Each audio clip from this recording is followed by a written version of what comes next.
Hi guys! Welcome sa ating math tutorial ngayong araw. Matututunan natin ngayon kung paano hanapin ang lowest term ng isang fraction gamit ang prime factorization at Venn diagram. Tara, simulan na natin. Bago natin pag-usapan ng prime factorization, kailangan muna nating malaman kung ano ang prime numbers. Ang prime numbers ay mga numbers na may tanging dalawang factors lang, 1 at ang sarili niya. Halimbawa, 2. Ang factors niya ay 2 at 1 lamang. Ang 3, ang factors niya ay 3 at 1 lamang. Ito ang mga halimbawa niya: 2, 3, 5, 7, 11, 13, 17, 19, 23, etc. Ibig sabihin, hindi sila pwedeng hatiin ng walang remainder maliban sa 1 at sarili nila. Now, gamitin natin ang prime numbers para makuha ang prime factorization ng isang number. Ang prime factorization ay ang proseso ng paghahanap ng mga prime numbers na kapag minultiply ay magbibigay ng original number. Halimbawa, hanapin natin ang prime factors ng 18. 18, 2 times 9. Yung 9 is not a prime numbers, so 3 times 3. Kaya hindi prime numbers ang 9 ay dahilan na may factors pa siya. Wala din siya sa mga listahan ng prime numbers. Kaya, hahanapin pa rin natin ang prime factors ng 9. That is 3 times 3. So, the prime factorization for number 18 is 2 times 3 times 3. So, gamitin natin yan sa fractions. Para mahanap ang lowest term ng fraction, gagamit tayo ng Venn diagram. Ang overlapping part sa gitna ay ang greatest common factors. Kapag in-ignore natin ang gitna, makikita natin ang lowest term ng fractions. Dito yung numerator, dito yung denominator. For example, ilo-lowest term natin ang 24/36. So, ang una nating gagawin, kukunin natin yung prime factorization ng 24. 24 is not a prime number. Wala siya sa listahan ng mga prime numbers. So, if prime factorization natin yung 24, 24 is also a 2 times 12. And also 12 is not a prime number. So, prime factorization natin yan. 12 is 2 times 6. And also 6 is not a prime number. 6 is 2 times 3. Kapag prime numbers na lahat ng nasa dulo, ayun yung prime factorization ng 24. So, ibig sabihin yan, 24 is 2 times 2 times 2 times 3. Now, punta tayo sa 36.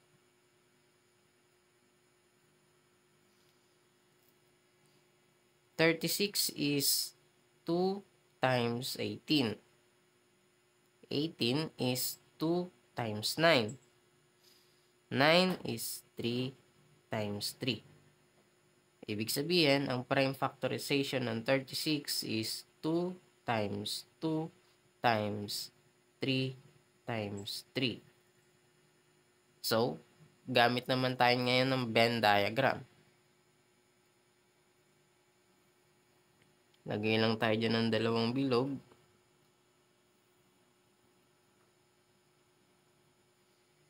Dito yung 24, dito yung 36. Yung left circle is for 24, and then yung 36 dito sa right na circle. Una nating hahanapin is yung magkakaparehong factors. For example, dito may 2, dito rin may 2. So, ilalagay natin dito sa gitna ang pagkakapareho nila. Di tapos na tayo dito. And then, dito may 2, dito din may 2. So, ilalagay natin pa rin yan dyan. And then, alisin natin yan dyan. And then, 2, wala na doon. So, yung 3, meron din doon. So, common sila ng 3. Lalagay natin dito yung 3. Ngayon, Ilista natin yung mga natira. Dito may natirang 2. Ilalagay natin yan dito sa left side ng 24. And then dito may natirang 3. Ilalagay natin yan dito sa right side. Kung kukunin natin ang lowest term, takpan lang natin to. Ang sagot ay, ang lowest term ng 36 is 2/3.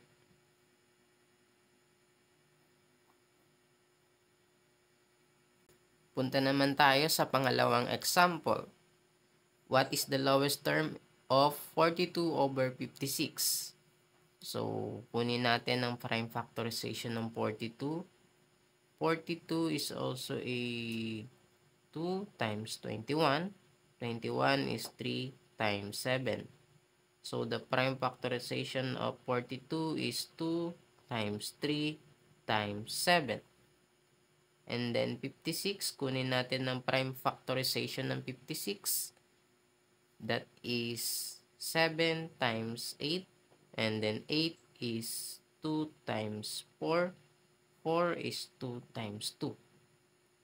Makikita nyo, lahat ng dulo is prime numbers. Malalaman nyo naman kung ano yung prime numbers at hindi. Basta aralin nyo lang yung prime numbers.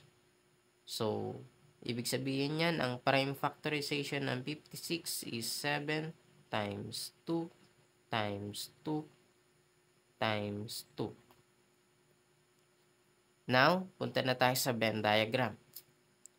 So, bilog lang tayo dyan.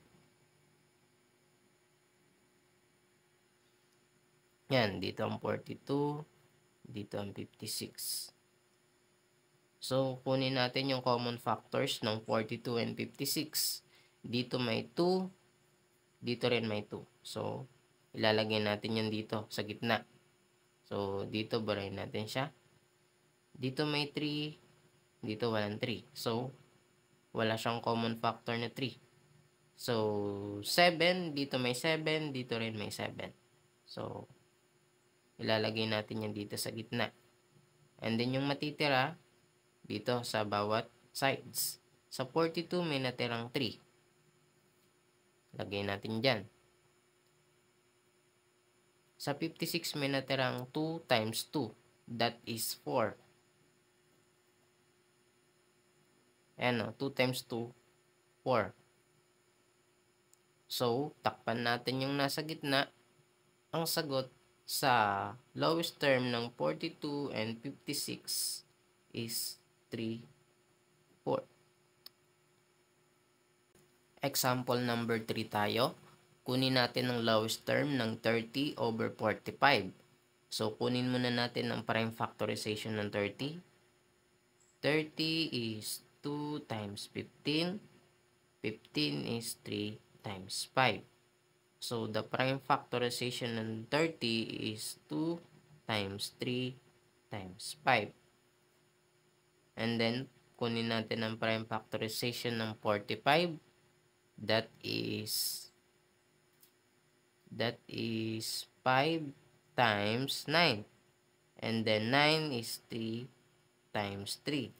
So, the prime factorization of 45 is 5 times 3 times 3. So, sa Venn diagram na tayo. Dito ang 30, dito ang 45. Kunin muna natin yung common factors. Dito, tingnan natin yung bawat prime factorization ng 30 and 45. Sa 30 may 2, sa 45 wala. Sa 30 may 3, sa 45 may 3 din. So, ilalagay natin yan dito sa gitna and then burahin natin siya dito. Sa 30 may 5 and also sa 45 may 5 din. So, ilagay natin siya dito sa gitna ng bilog. So, burahin natin yan dyan. And then, tingnan natin ang natira sa bawat number. Sa 30 may natirang 2. Lagay natin yan dito. Sa 45 may natirang 3. Takpan natin yung gitna. Makikita natin na ang lowest term ng 30/45 is 2/3. So, punta naman tayo sa pang-apat na problem, sa pang-apat na fraction, 50/75. So, ibig sabihin, kunin muna natin ng prime factorization ng 50. That is 2 times 25, and 25 is 5 times 5. So, the prime factorization of 50 is 2 times 5 times 5. And then, kunin natin ang prime factorization ng 75. That is 3 times 25. 25 is 5 times 5. Meaning, the prime factorization of 75 is 3 times 5 times 5. So, kuha tayo ng bilog. Dito ang 50. Dito ang 75. So, kunin natin ang common factors. Sa 50 may 2, sa 75 walang 2. Sa 50 may 5, sa 75 may 5. So, pura yan, lagay natin dito sa gitna. Sa 50 may 5, sa 75 may 5 din. Purahin natin yan, and then lagay natin dito sa gitna. And then, tingnan natin yung mga natira sa bawat number. Sa 50, may natirang 2, lagay natin dito. Sa 75, may natirang 3, lagay natin dito. Takpan natin yung gitna. Ang sagot ng lowest term para sa 50/75 is 2/3. So, ganun lang guys ang pagkuha ng lowest term ng fraction. Sagutin nyo nga, what is the lowest term of 84/98? I-comment nyo lang yung answer nyo, what is the lowest term of 84/98? So, please like, share, and comment, and subscribe.